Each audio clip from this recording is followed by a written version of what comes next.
मेरी उम्र 25 साल हो चुकी है, पर मेरी माँ ने आज तक मुझे लोगों से दूर रखा हुआ है। मैं कहीं भी आती जाती नहीं हूँ।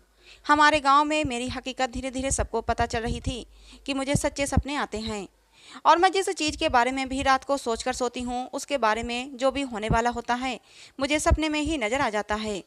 इसलिए मेरी माँ ने रातों रात गांव छोड़कर एक छोटे से शहर में किराए का घर ले लिया और फिर हम वहाँ रहने लगे।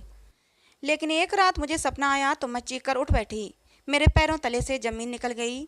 कल सुबह होते ही मेरे घर में जो कुछ होने वाला था, अगर ये सपना सच्चा हो गया तो फिर क्या होगा, क्योंकि इस सपने के अनुसार मैं खुद ही।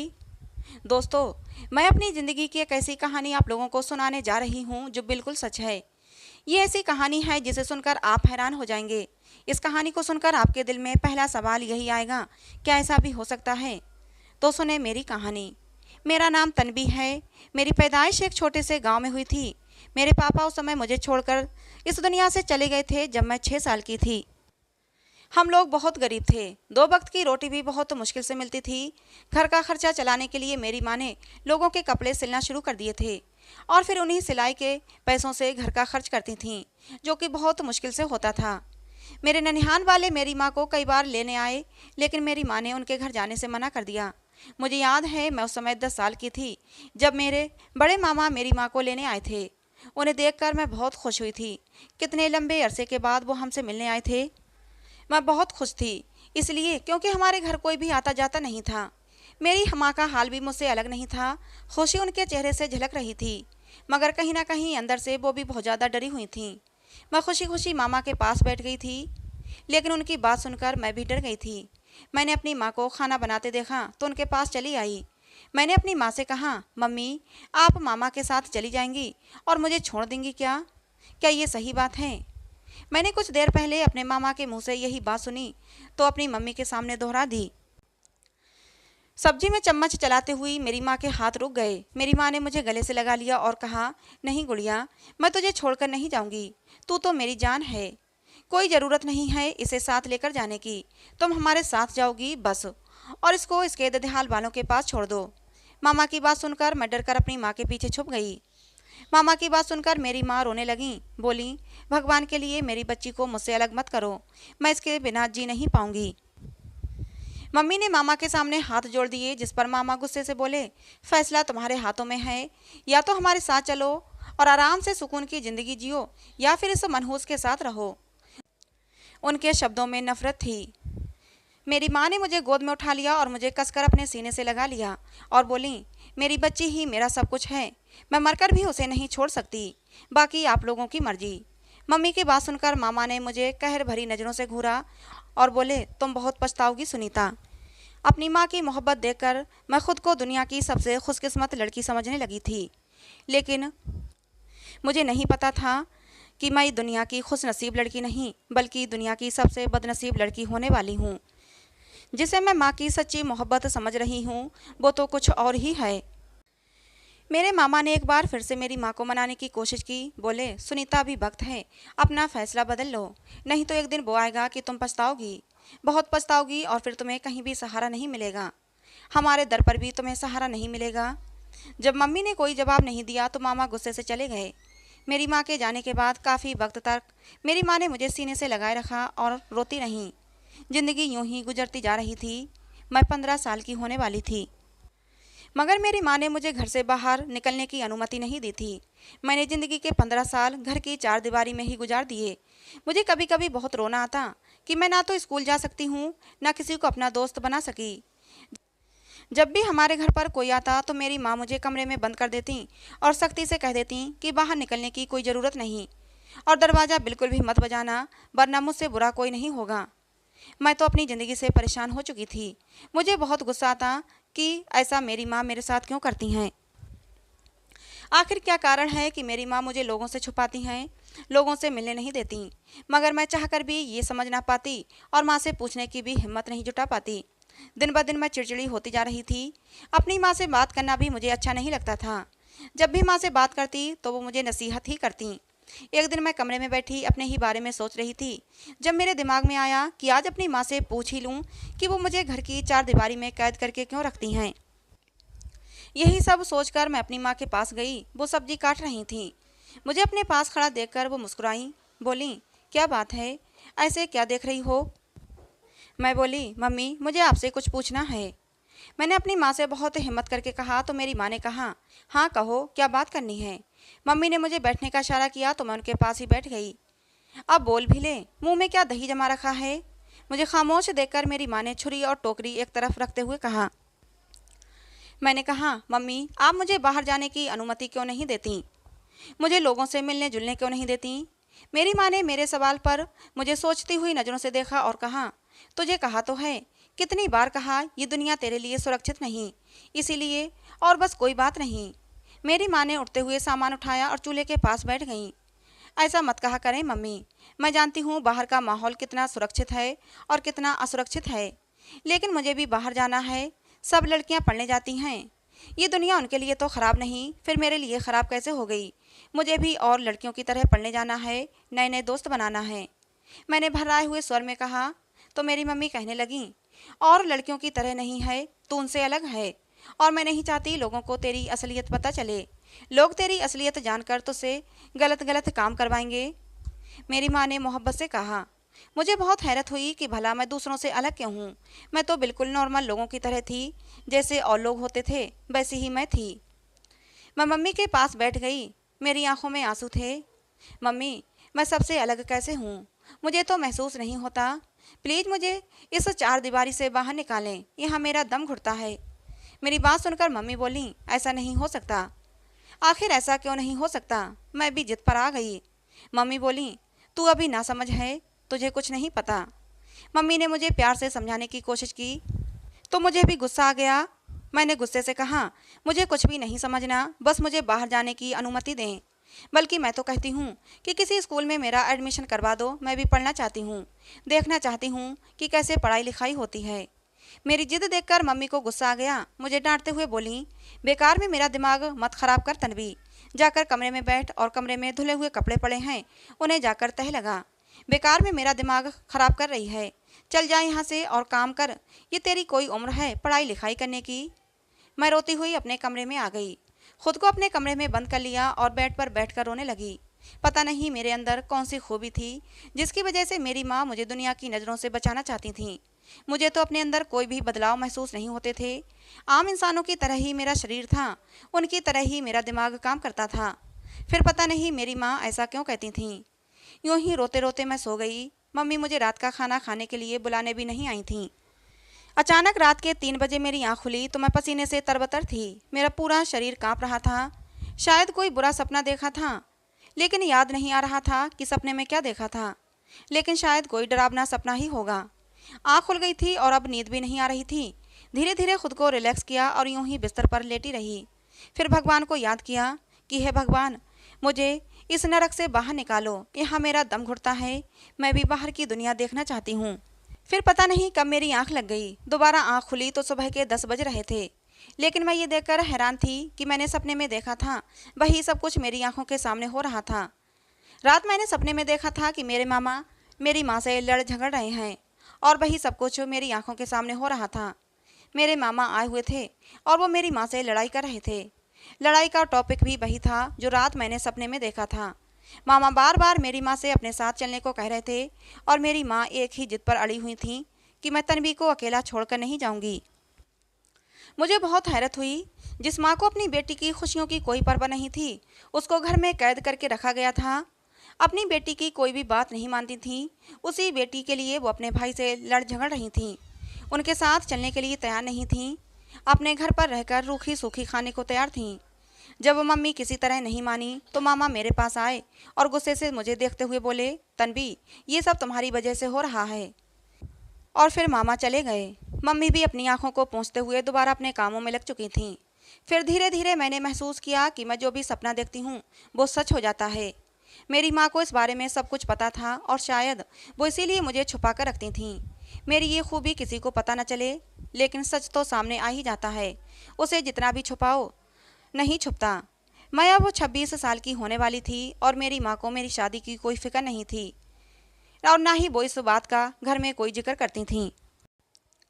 धीरे धीरे मैंने अपने हालात से समझौता कर लिया था। खुद में मगन रहती, ज़्यादातर चुपचाप ही रहती, कोई बात ना करती थी। कभी कभी मेरी हालत को देखते हुए मम्मी मुझसे कहती कि इस तरह गुमसुम मत रहा करो, हंसा बोला करो, काम में खुद को व्यस्त रखा करो। लेकिन मैं किससे हंसती बोलती, किस काम में खुद को व्यस्त रखती। कपड़े सिलने के अलावा मुझे कोई काम भी नहीं आता था, पढ़ाई लिखाई भी नहीं आती थी कि किताबें पढ़ने ही बैठ जाती और अपना थोड़ा टाइम पास कर लेती। और फिर एक दिन वो आ ही गया जब दुनिया वालों को मेरे सच का पता चला। एक दिन मम्मी सिले हुए कपड़े देने के लिए कहीं गई हुई थी, मैं घर पर अकेली थी कि तभी हमारे घर के दरवाजे पर किसी ने दस्तक दी।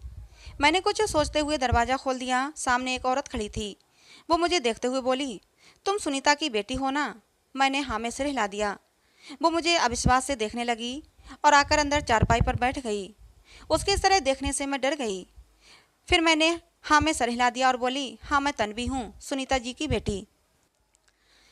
ये डर भी लग रहा था कि अगर मम्मी आ गईं और अगर उन्होंने मुझे पूछा कि तुम इस औरत के सामने क्यों आई और दरवाज़ा क्यों खोला, तो मैं मम्मी जी को क्या जवाब दूंगी। अरे तन्वी बेटा, कहाँ खो गई, एक गिलास पानी तो पिला दे।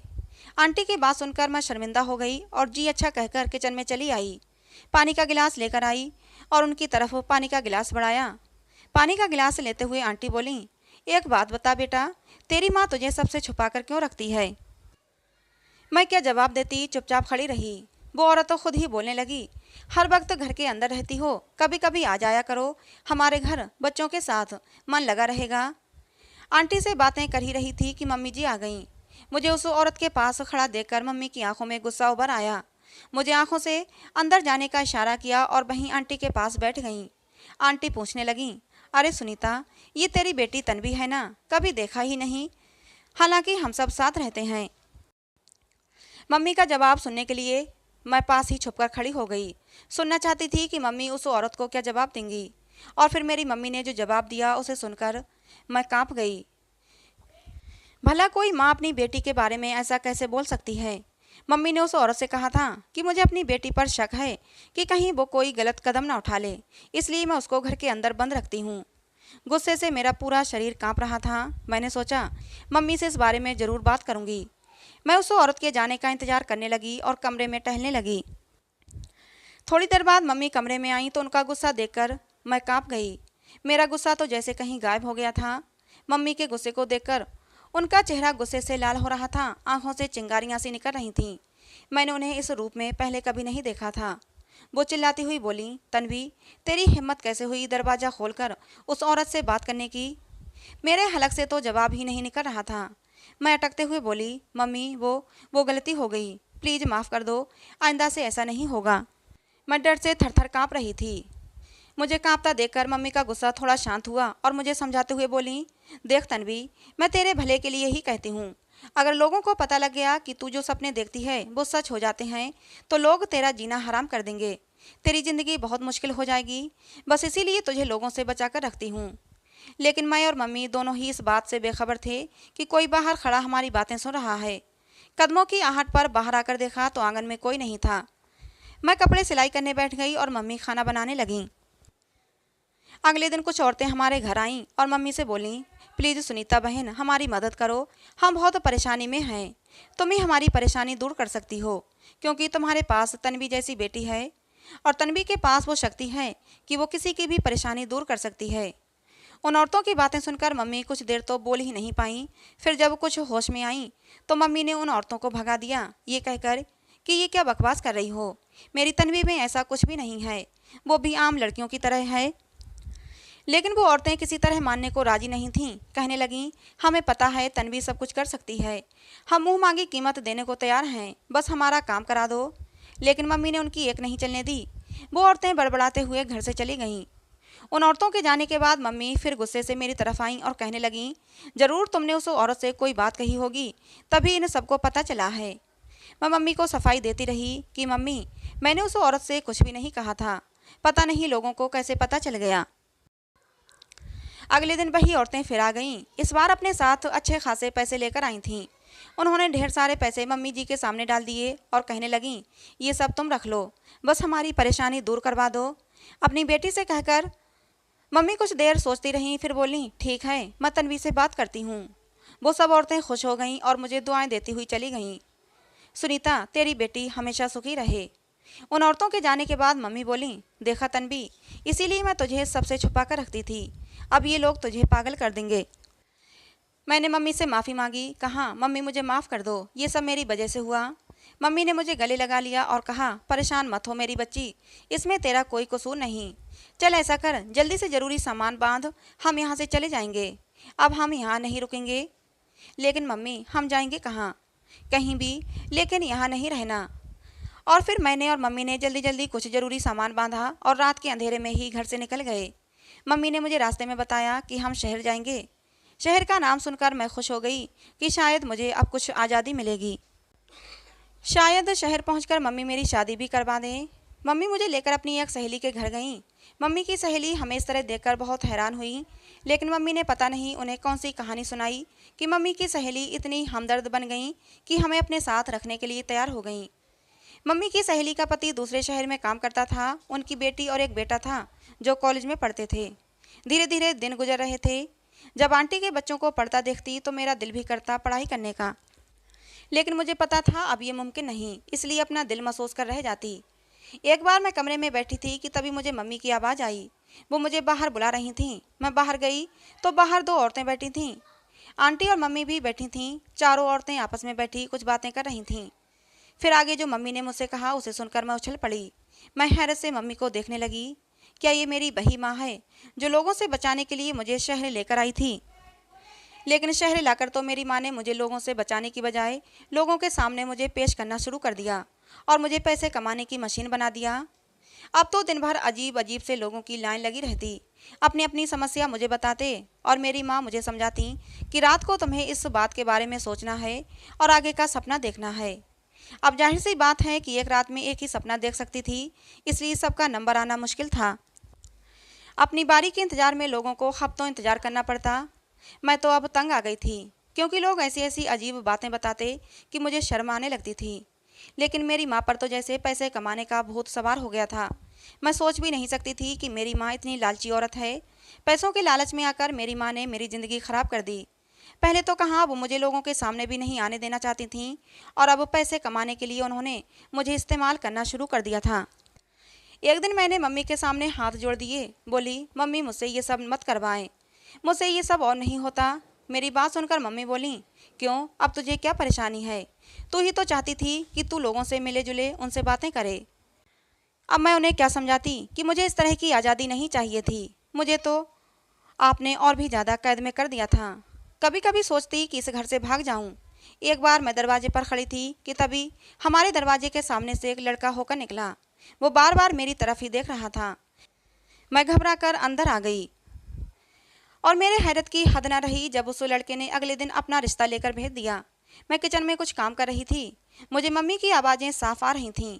मम्मी कहने लगीं, देखिए, हमने अपनी तन्वी की शादी नहीं करनी, आप जा सकते हैं। मम्मी की बात सुनकर मुझे बहुत हैरत हुई। भला मम्मी मेरी शादी क्यों नहीं करना चाहती थीं? वो लोग बोले, आप ऐसा क्यों कह रही हैं? बेटी की शादी करना तो हर माँ बाप का फ़र्ज होता है, और मेरा बेटा तो लाखों में एक है। वो आपकी बेटी को पसंद करता है, उससे शादी करना चाहता है। लेकिन मम्मी ने उनकी एक ना सुनी और उन्हें बाहर का रास्ता दिखा दिया।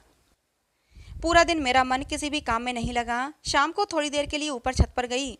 ऊपर आसमान की तरफ देख रही थी और अपनी किस्मत को रो रही थी कि तभी मुझे लगा जैसे मुझे कोई पुकार रहा है। मैंने इधर उधर गर्दन घुमाकर देखा तो वही सुबह वाला लड़का मुझे देख रहा था। मेरे देखने पर वो बोला, तन्वी, मुझे तुमसे कुछ बात करनी है। मैं बोली, तुम्हें मुझसे क्या बात करनी है? मैं तो तुम्हें जानती भी नहीं। उस लड़के ने कहा, लेकिन मैं तुम्हें अच्छी तरीके से जानता हूँ। जब से तुम यहाँ रहने आई हो उसी दिन मैंने तुम्हें देखा था और तभी से तुम मुझे पसंद आ गई हो। ये घर हमने नया नया लिया था। जब से मम्मी ने मुझे इस्तेमाल करना शुरू किया था, पैसों की तो जैसे बारिश होने लगी थी। मम्मी को मुँह मांगी कीमत मिल जाया करती थी। धीरे धीरे हमारे पास इतना पैसा हो गया कि मम्मी ने एक बड़ा सा घर ले लिया था। इस घर में रहते हुए हमें कुछ ही समय हुआ था। वो लड़का फिर बोला, मेरा नाम साहिल है। तुम्हारा नाम भी मुझे पता है कि तुम्हारा नाम तन्वी है, लेकिन शायद तुम्हें मेरी मोहब्बत का नहीं पता। मैं तुमसे बहुत मोहब्बत करता हूँ। तभी मैंने अपने माँ बाप को तुम्हारे घर भी भेजा था, लेकिन तुम्हारी माँ ने मना कर दिया। क्या मैं इसकी वजह जान सकता हूँ? अब मैं साहिल को क्या वजह बताती, वो तो मुझे खुद भी नहीं पता थी। लेकिन साहिल को टालते हुए बोली, शायद मेरी माँ मुझे खुद से अलग नहीं करना चाहती। मेरी बात सुनकर साहिल जोर से हंसा था। कहने लगा, तुम बहुत मासूम हो तन्वी। मेरा घर तो तुम्हारे घर के बिल्कुल पास है। तुम जब चाहो अपनी शादी के बाद अपनी माँ से मिल सकती हो। ये तो कोई वजह समझ में नहीं आई। फिर साहिल अपनी बातें जारी रखते हुए बोला, तन्वी, मैं तुम्हें ज़िंदगी की सारी खुशियाँ दूंगा। प्लीज़ अपनी माँ को शादी के लिए मना लो। मैंने साहिल की बातों का कोई जवाब नहीं दिया और नीचे उतरने लगी। नीचे उतरते हुए मैंने सुना साहिल कह रहा था, मैं जवाब का इंतजार करूंगा। मैं धड़कते दिल के साथ नीचे आ गई। पता नहीं मेरा दिल इतनी ज़ोरों से क्यों धड़क रहा था। अब तो मेरा दिल रोज़ साहिल से बातें करने के लिए चाहने लगा। मैं रोज़ शाम को ऊपर छत पर जाती और साहिल से ढेरों बातें करती। उसका हल्के से मुस्कुराना, बीच बीच में मेरी तारीफ़ें करना मुझे बहुत अच्छा लगता था। मैं जब भी साहिल से मिलती तो उसका एक ही सवाल होता, तुम अपनी मम्मी को शादी के लिए कब राजी करोगी। एक दिन मैं और साहिल ऐसे ही आपस में बातें कर रहे थे कि तभी मेरी माँ ऊपर आ गई। मुझे साहिल से बातें करते देखकर वो गुस्से से कांपने लगी। मेरे बाजू को कस के पकड़ते हुए मुझे खींचते हुए नीचे ले आईं और चीखते हुए बोली, तन्वी, तूने मेरी इज्जत खाक में मिला दी। मम्मी ने मुझे कमरे में बंद कर दिया और कहा, अगर तू कमरे से बाहर निकली और उस लड़के से कोई भी बात की तो तेरा और मेरा रिश्ता हमेशा के लिए ख़त्म हो जाएगा। कमरे में बंद हुए मुझे 2 दिन हो चुके थे। मम्मी मुझे खाना देती और चली जाती और कमरे को बाहर से लॉक कर देती। मैं अंदर ही अंदर घुट रही थी। एक रात मैंने ऐसा सपना देखा जिसे देखकर मैं दहल गई। मैं पूरी पसीने से भीग चुकी थी और बार बार खुद से कह रही थी, नहीं, ऐसा नहीं हो सकता। मैं डर के मारे थर थर काँप रही थी, क्योंकि मुझे पता था कि मेरे सारे सपने सच हो जाते हैं। फिर ये जो सपना मैंने देखा था, क्या ये सपना भी सच हो जाएगा? नहीं, ऐसा नहीं हो सकता। अगले दिन मम्मी मेरे पास आई और कहने लगी कि तुम्हारी शादी है। तुम्हें शादी का बहुत शौक है ना, मैंने तुम्हारी शादी पक्की कर दी है। लेकिन मम्मी के मुंह से ये बात सुनकर मेरे सर पर तो आसमान ही गिर पड़ा। ये तो मुझे पता था कि मम्मी साहिल के साथ मेरी शादी हरगिज नहीं करेंगी। फिर भी शायद उम्मीद की एक डोर थी। मैंने हकलाते हुए पूछा, किसके साथ? किसी के भी साथ, लेकिन उस लफंगे साहिल के साथ हरगिज नहीं। मम्मी की बात सुनकर मैं रोने लगी, लेकिन मम्मी को मेरे ऊपर दया नहीं आई। अगले दिन कुछ लोग भी आ गए थे, शायद मेरी होने वाली ससुराल से थे। जब साहिल को पता लगा तो वो दौड़ता हुआ आया। वो लोगों की परवाह न करते हुए एकदम मेरे पास आ गया। कहने लगा, तन्वी, तुम ऐसा नहीं कर सकती। तुम तो मुझसे प्यार करती हो ना, और मैं भी तुमसे प्यार करता हूँ। तुम सिर्फ मेरी हो, सिर्फ मेरी। मम्मी ने साहिल को जोर से धक्का दिया, दूर हो जाओ मेरी बेटी से। लेकिन साहिल तो जैसे पागल हो रहा था। उसने मेरा हाथ खींचते हुए कहा, चलो हम यहाँ से चलते हैं, तुम अभी के अभी मेरे साथ चलो। मम्मी ने आगे बढ़कर मेरा हाथ साहिल के हाथों से छुड़ाया और एक बार फिर से जोरदार धक्का साहिल को दिया। साहिल होश में नहीं था। वो लड़खड़ाया और सामने पड़ी मेज से टकरा गया। उसका सर टेबल के कोने से लग गया और उसके सर से खून बहने लगा। मैं बहुत ज़्यादा डर गई और उसे उठाने की कोशिश करने लगी। मैं ज़ोर ज़ोर से रो रही थी और कह रही थी कि प्लीज़ कोई हेल्प करो, कोई तो इसे हॉस्पिटल पहुंचाओ, ये मर जाएगा। और फिर तभी मुझ पर पागलपन का दौरा सवार हो गया। टेबल पर रखी फ्रूट बास्केट से मैंने चाकू उठा लिया और जाकर अपनी मम्मी के सामने खड़ी हो गई। मैं गुस्से से कहते हुए अपनी मम्मी से बोली, अभी के अभी साहिल को हॉस्पिटल लेकर चलें, नहीं तो। मेरा ये रूप देखकर मम्मी के मुंह से तो आवाज़ ही नहीं निकल रही थी। वो बस आंखें फाड़े मुझे देख रही थीं। जब मैंने दोबारा चीखकर कहा कि साहिल को हॉस्पिटल लेकर चलो, तब उन्हें होश आया और जल्दी जल्दी साहिल को हॉस्पिटल ले जाया गया। साहिल बेहोश हो चुका था, उसके सर से काफ़ी खून बह चुका था। मैं रास्ते भर रोती रही, साहिल साहिल पुकारती रही। साहिल का सर मेरी गोद में रखा हुआ था। साहिल, आंखें खोलो, तुम्हें कुछ नहीं हो सकता, मैं तुम्हारे बगैर मर जाऊंगी। साहिल, ये दुनिया बहुत बेदर्द है। एक तुम्हारे प्यार ने ही तो मुझे सहारा दिया था, और अब तुम भी आंखें नहीं खोल रहे। कुछ तो बोलो साहिल। हॉस्पिटल में डॉक्टर साहिल का चेकअप कर रहे थे। हम सब लोग बाहर बैठे हुए थे। साहिल के माँ बाप भी आ गए थे। मैं चेयर पर बैठी हुई आंसू बहा रही थी जब मम्मी उठकर मेरे पास आई थीं। मम्मी को देखकर मेरी आंखों में नफरत की चिंगारियां उठने लगीं। मैंने कहा, मम्मी, अगर मेरे साहिल को कुछ हो गया तो मैं आपको ज़िंदगी भर माफ़ नहीं करूँगी।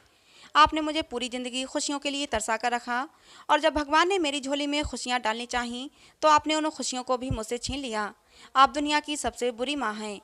एक बात कान खोलकर सुन लीजिए, अगर साहिल को कुछ हो गया तो मैं भी नहीं जीऊँगी और हम दोनों का खून आपके सर जाएगा। मम्मी ने मेरे दोनों हाथ पकड़ लिए और बोली, मुझे माफ़ कर दे तन्वी।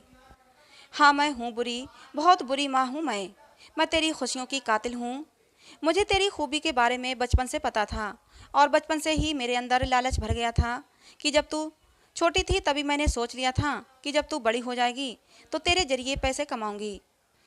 मैं गांव में लोगों से तुझे इसलिए बचा कर रखती थी क्योंकि मुझे पता था गांव के लोगों से इतनी कमाई नहीं हो सकती। और जब मुझे पता लगा कि अब समय आ गया है पैसे कमाने का तो फिर मैं तुझे लेकर शहर आ गई। लेकिन जब मुझे पता लगा कि मेरी सोने का अंडा देने वाली मुर्गी को कोई और ले जाना चाहता है तो मुझसे बर्दाश्त नहीं हुआ। फिर मैंने एक ऐसे लड़के से तेरी शादी तय कर दी जो हमेशा मेरा गुलाम बनकर रहता। लेकिन आज मैं हार गई। तेरी और साहिल की मोहब्बत देखकर मुझे माफ़ कर दे तन्वी। आज मुझे महसूस हो रहा है कि मैं कितनी गुनहगार औरत हूँ। अगर तुम मुझे माफ़ नहीं करोगी तो भगवान भी मुझे माफ़ नहीं करेगा। मुझे तेरी और साहिल की मोहब्बत से अब कोई ऐतराज़ नहीं है। भगवान ने चाहा तो साहिल अच्छा हो जाएगा और मैं खुद अपने हाथों से तेरी शादी साहिल के साथ करूँगी। बस तू मुझे माफ़ कर दे। मम्मी की आंखों में आंसू थे, पश्चाताप के आंसू, और इन आंसुओं को देखकर मैं पिघल गई। आखिर जैसी भी थी वो मेरी माँ थी। मैंने अपनी माँ को माफ़ कर दिया। साहिल ठीक हो गया था। हम उसे घर लेकर आए और फिर कुछ ही दिनों में मेरी और साहिल की शादी हो गई। और आज मैं साहिल की दुल्हन बनी सुहाग की सेज पर बैठी उसका इंतजार कर रही थी। साहिल अंदर आया। उसने मेरा घूंघट उठाया, अपने प्यार की निशानी के रूप में एक अंगूठी मेरी उंगली में पहना दी। मेरा दिल खुशी से धड़क रहा था। आज सही मायनों में मेरा सपना सच हुआ था। मेरी ज़िंदगी में अब खुशियाँ ही खुशियाँ थीं। साहिल ने मुझे इतनी मोहब्बत दी कि मैं अपने पुराने सारे दर्द भूल गई। आज भगवान का जितना धन्यवाद करूं कम है। तो दोस्तों, आज की हमारी कहानी आपको कैसी लगी कमेंट बॉक्स में ज़रूर बताना। कहानी पसंद आई हो तो प्लीज़ लाइक करना। ऐसी और कहानियों के लिए हमारे चैनल को सब्सक्राइब करना। कहानी को अंत तक सुनने के लिए आप लोगों का बहुत बहुत धन्यवाद।